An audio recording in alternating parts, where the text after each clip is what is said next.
Welcome to our channel. இன்னைக்கு வந்து Madras ஹைகோர்ட்ல result விட்டிருந்தாங்க. அதாவது ஸ்கில் டெஸ்ட்டுக்கு செலக்ஷன் லிஸ்ட் குடுத்திருந்தாங்க டிரைவர் எக்ஸாமுக்கு. இதுல பலவிதமான சந்தேகங்கள் உங்களுக்கு வந்து எழும்புது. நெறைய பேர் காலைலேருந்து கால் பண்ணிட்டே இருந்தீங்க. ஸோ உங்களுக்கான அந்த சந்தேகத்த தீர்க்கும் வகையில தான் இந்த வீடியோ நான் வந்து போடுறேன். நீங்க என்ன கேட்குறீங்கன்னா, ஃபர்ஸ்ட்டு என் பேர் வந்து செலக்ஷன் லிஸ்ட்லயும் இல்ல, ரிஜெக்ஷன் லிஸ்ட்லயும் இல்ல. நான் என்ன பண்ணட்டும்னு கேட்குறீங்க. தென் P1, P2, P3 என்னன்னு கேட்குறீங்க. தென் அந்த ஐ ஃபிட்னஸ் சர்டிஃபிகேட் அந்த ஃபார்ம் எங்கேருந்து பதிவிறக்கம் பண்ணுறது அப்படிங்கிற டவுட்லாம் கேட்குறீங்க. ஸோ நான் ஒன்று ஒன்றா கிளியர் பண்ணிடுறேன். ஃபஸ்ட்டு நீங்கள் கேட்டது என்னென்னா, ஏன் என் பேர் வந்து ரிஜெக்ஷன் லிஸ்ட்லேயும் இல்லை, செலெக்ஷன் லிஸ்ட்லேயும் இல்லை அப்படி கேட்குறீங்க.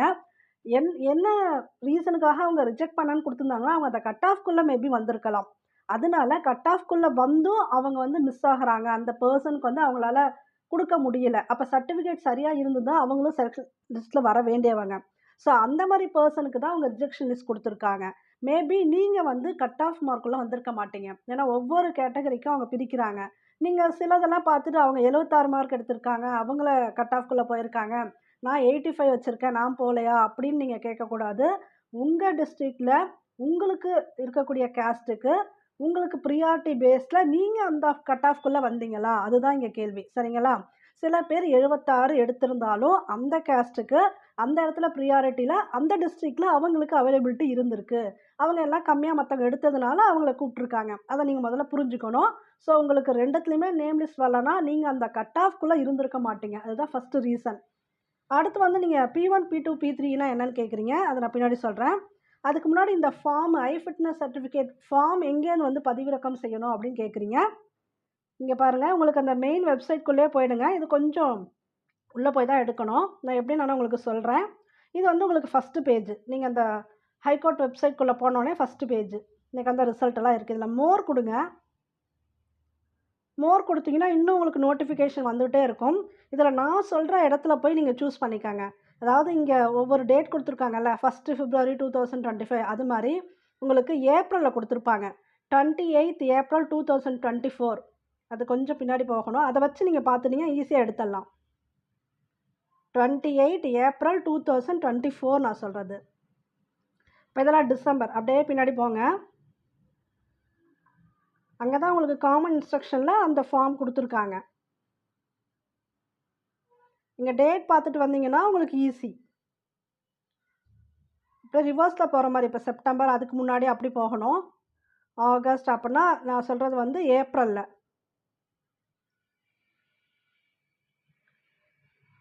இங்க பாருங்க. Common instruction to the candidates. இந்த டேட்ட வச்சே பார்த்துட்டு வந்தீங்கன்னா உங்களுக்கு ஈஸி. இதில வந்து 28 ஏப்ரல் 2024 இங்க குடுத்துருக்காங்க இல்லையா? அதாவது இதில பார்த்தீங்கன்னா 3வது. இப்ப இந்த இதுலேருந்து ஃபர்ஸ்ட்லேருந்து பார்த்தா 3வது. Common instruction to the candidates 28 April 2024 இத கிளிக் பண்ணுங்க. இதில கிளிக் பண்ணீங்கன்னா, உங்களுக்கு அந்த டாக்குமெண்ட் ஓப்பன் ஆகும். அதில வந்து காமனா எல்லா போஸ்ட்டுக்கும் என்னென்ன சர்டிஃபிகேட் தேவை அப்படிங்கிறது குடுத்துருக்காங்க. இதுலயே உங்களுக்கு வந்து ஐ ஃபிட்னஸ் சர்டிஃபிகேட்டும் குடுத்துருக்காங்க. அந்த ஃபார்மேட் எப்படி இருக்கணும்னு. இது வந்து 55 பேஜ் போயிடுங்க டைரக்ட்டா. உங்களுக்கு அந்த சர்டிஃபிகேட் வேணும்னா. நான் இங்க ஸ்க்ரோல் பண்ணிக்கிறேன். இதில நெறைய இன்ஸ்ட்ரக்ஷன் இருக்கும். இது காமன் எல்லாருக்கும் சேர்த்து குடுத்துருக்காங்க. இதில உங்களுக்கு வேற ஏதாவது சர்டிஃபிகேட் வேணாலும் நீங்க எடுத்துக்கலாம். பட் ஆல்ரெடி அதெல்லாம் குடுத்துருப்பீங்க. ஐ ஃபிட்னஸ் தான் குடுத்துருக்க மாட்டீங்க. 55 பேஜ்ல இருக்கு. நான் உங்களுக்கு எப்படி இருக்குன்னு சொல்லிடுறேன். இந்த பேஜ். நான் இதுதான் டவுட்டா வேற நெறைய பேர் கேட்டிருந்தீங்க. எங்க போய் நாங்க அந்த ஃபார்ம் டவுன்லோட் பண்றதுன்னு கேட்டுட்டே இருந்தீங்க. இதுல ஒண்ணு இருக்கு பாருங்க. இதுல 55 இங்க இருக்கு பாருங்க. பேஜ் நம்பர் 55 இங்க இருக்கா? அன்னெக்ஸர் ஹெச்ன்னு இருக்கு பாருங்க. ஐ ஃபிட்னஸ் சர்டிஃபிகேட். இதுதான் நீங்க எடுத்து டவுன்லோட் பண்ணிக்கணும். இந்த பேஜ நீங்க வந்து பிரிண்ட் போட்டுக்கங்க. இங்க உங்க ஃபோட்டோவ ஒட்டிடுங்க. ஃபோட்டோ சைஸ் குடுத்துருக்காங்க பார்த்துக்கங்க.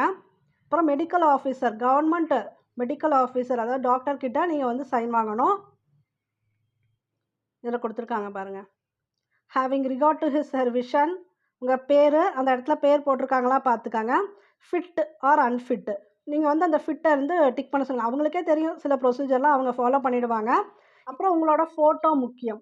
அதுவும் பார்த்துக்கங்க. இதில என்ன இன்ஸ்ட்ரக்ஷன் குடுத்துருக்காங்களோ அத ஃபாலோ பண்ணிக்கங்க. இதுதான் ஐ ஃபிட்னஸ் சர்டிஃபிகேட் 55 பேஜ் நம்பர் 55ல நான் சொன்ன மாரி நீங்க வெப்சைட்குள்ள போயிட்டு அந்த 28 ஏப்ரல் 2024 அந்த டேட்ல வந்திருக்கக்கூடிய காமன் நோட்டிஃபிகேஷன் போயிட்டீங்கன்னா, இந்த சர்டிஃபிகேட் நீங்க டவுன்லோட் பண்ணிக்கலாம். இப்போ நம்ம வந்து அந்த P1, P2, P3னா என்ன ப்ரியாரிட்டி பேஸ் பண்ணி அது குடுக்குறாங்க அப்படிங்கிறத பார்த்துடலாம். இந்த P1, P2, P3 கிரைட்டீரியாவுமே இந்த வெப்சைட்குள்ளேயே இருக்கு. அந்த டேபிள் எங்க இருக்குன்னு நான் உங்களுக்கு சொல்லிடுறேன். இது வந்து நீங்க போனதுமே ஃபர்ஸ்ட் ஓப்பன் ஆகுற பேஜ். இதுக்கும் நீங்க மோர் தான் குடுக்கணும். கீழ வந்துட்டு மோர் குடுங்க. மோர் குடுத்ததும், இங்க பாருங்க இந்த 3 இது. அதாவது 27th January 2025 இந்த டேட் வச்சு தான் உங்களுக்கு ஈஸியா ஃபைண்ட் அவுட் பண்ண முடியுங்கிறதுக்காக சொல்றேன். பிராக்கெட்ல குடுத்துருக்காங்க இல்லையா? 27th January 2025 இத வந்து நீங்க கிளிக் பண்ணுங்க. கிளிக் பண்ணீங்க அப்படின்னா, அந்த ப்ரியாரிட்டி லிஸ்ட் வந்து உங்களுக்கு கிடைச்சிடும். உங்களுக்கு டவுட்னா நீங்க அதுல போய் பார்த்துக்கலாம். இந்த ப்ரியாரிட்டி லிஸ்ட் டேபிள் இதிலேயே குடுத்துருக்காங்க பாருங்க. ப்ரியாரிட்டி 1 யாரு? ஃபாதர், மதர் கொரோனால இறந்திருப்பாங்க இல்லையா? அவங்களோட பையனுக்கோ, பொண்ணுக்கோ வந்து ப்ரியாரிட்டி உண்டு. அது P1. P2 ப்ரியாரிட்டி 2 பார்த்தீங்கன்னா, first generation graduates. First graduate அந்த வீட்ல இருப்பாங்க இல்லையா? அவங்களுக்கு. P3 persons who have studied in Tamil medium PSTM. அது மாரி ப்ரியாரிட்டி 4 பார்த்தீங்கன்னா, டிசேபிள்டு எக்ஸ் சர்வீஸ் மேன் அவங்களுக்கு மெயினா இருக்கு. அடுத்து ப்ரியாரிட்டி 5 நெறைய கேட்டகரி இருக்கு. இத நீங்க படிச்சுக்கங்க. Priority 6 destitute widows. 7 பார்த்தீங்கன்னா, இன்டர் காஸ்ட் மேரிட் பீப்பிள். அடுத்து இதுவும் 8 எக்ஸ் சர்வீஸ் மேன் சம்மந்தப்பட்டது. Freedom fighters priority 9. ப்ரியாரிட்டி 10 வந்து Burma Indian nationals returning from Burma. Priority 11 இதுவும் குடுத்துருக்காங்க. என்னென்ன இருக்குன்னு பார்த்துக்கங்க. அடுத்து ப்ரியாரிட்டி 12 இத்தனை ப்ரியாரிட்டி இருக்கு. ஓகேங்களா? ஸோ இதுதான் இந்த ப்ரியாரிட்டிக்கு உரிய அப்ரிவியேஷன்ஸு. டவுட் இருக்காங்க இதில் போய் பார்த்துக்கங்க. அதுக்குள்ளேயும் வந்து உங்களுக்கு அங்கே செலக்ட் ஆகலைன்னா நீங்கள் வந்து கொரீஸ் போடலாம். பார்த்துக்கங்க. ஓகே. தேங்க் யூ ஃபார் வாட்சிங்.